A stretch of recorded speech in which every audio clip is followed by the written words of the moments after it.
Todos recuerdan Ben-Hur por la carrera de cuadrigas, pero ese no es el verdadero corazón de la historia. Porque cuando comparás la novela con sus adaptaciones, pasa algo mucho más fuerte. No cambiaron detalles, cambiaron el sentido, cambiaron el final, cambiaron a Mesala y cambiaron incluso qué significa la redención.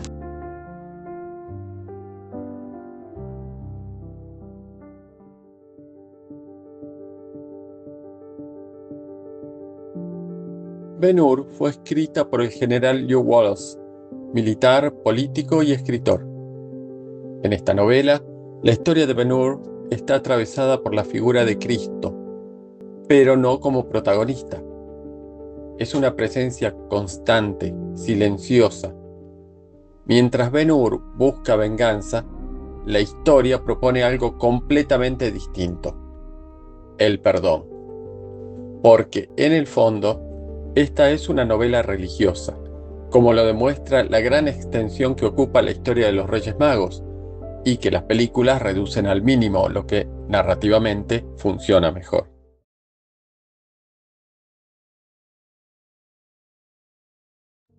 La primera gran adaptación llega en 1925. Esta no suaviza la historia, la intensifica. Fue dirigida por Fred Niblo y protagonizada por Ramón Novarro, una de las grandes figuras del cine mudo. Es una producción enorme para su época y todavía hoy se ve impresionante. Pero lo más interesante es su enfoque. El conflicto emocional está mucho más expuesto.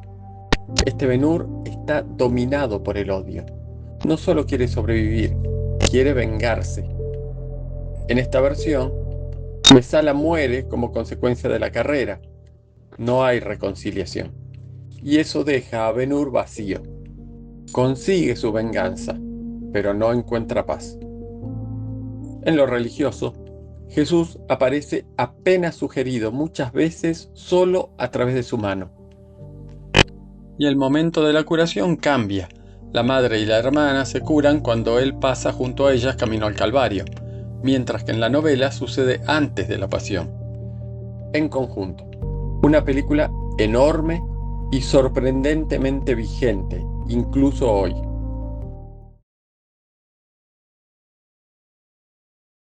En 1959 llega la versión más famosa.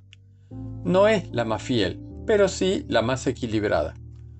Fue dirigida por William Wyler y protagonizada por Charlton Heston, ya consolidado en el cine épico.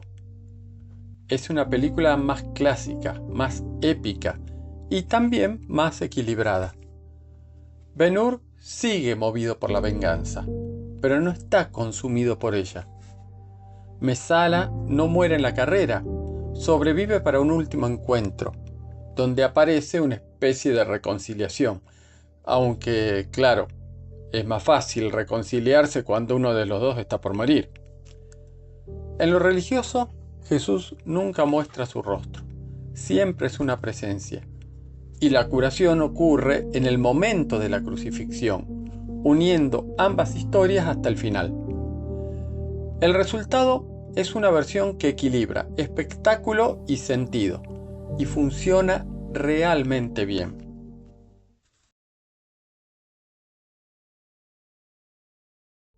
Y acá es donde todo cambia, y donde la historia pierde su sentido. En 2016 llegó la versión más discutida de todas. Fue dirigida por Timur Bekmambetov y protagonizada por Jack Huston. Es más corta, más rápida y también más simplificada. El conflicto entre Ben-Hur y Mesala pierde fuerza. Y hay un problema aún más grave. Esta vez Ben-Hur no es inocente. En lugar de un accidente, participa en un atentado y decide encubrirlo. Entonces la historia cambia por completo. Ya no es una injusticia, es una consecuencia. Y eso deja una pregunta incómoda. ¿Por qué debería querer vengarse de Mesala? Y al final, Mesala sobrevive a la carrera y la historia fuerza una reconciliación.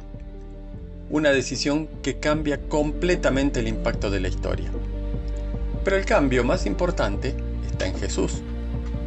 Deja de ser una presencia y pasa a ser un personaje activo. Habla con Ben-Hur, interactúa con él, incluso desde el comienzo. Y eso altera el sentido original, porque en la historia no es Jesús quien guía a Ben-Hur directamente. Es Ben-Hur quien lo observa y cambia. Al invertir eso, la película pierde profundidad. En su intento de hacerla más accesible, la vuelve más superficial.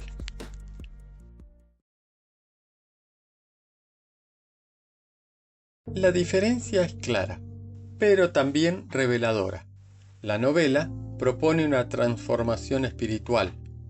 La versión de 1925 enfatiza el conflicto emocional.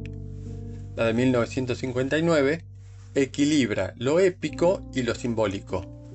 Y la de 2016 simplifica, hasta perder parte de su coherencia.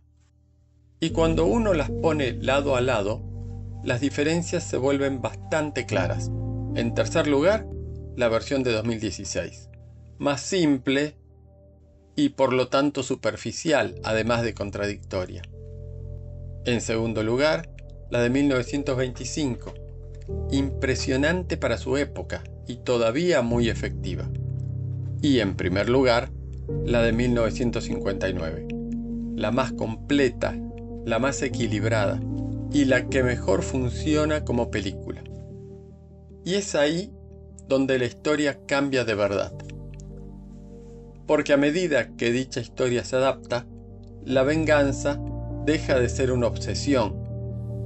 Luego se vuelve más contenida. Y finalmente pierde sentido. Y cuando eso pasa, también cambia la redención. Porque ya no nace del conflicto, sino que aparece casi forzada. Y eso no es necesariamente un problema, pero sí cambia por completo lo que Ben-Hur intenta decir. Pero no son las únicas versiones. Hay otras, algunas muy curiosas. Y ahí el panorama cambia otra vez. Eso será tema del próximo video. Si te interesan este tipo de análisis, suscríbete. ¿Y a vos? ¿Cuál de estas versiones te gusta más?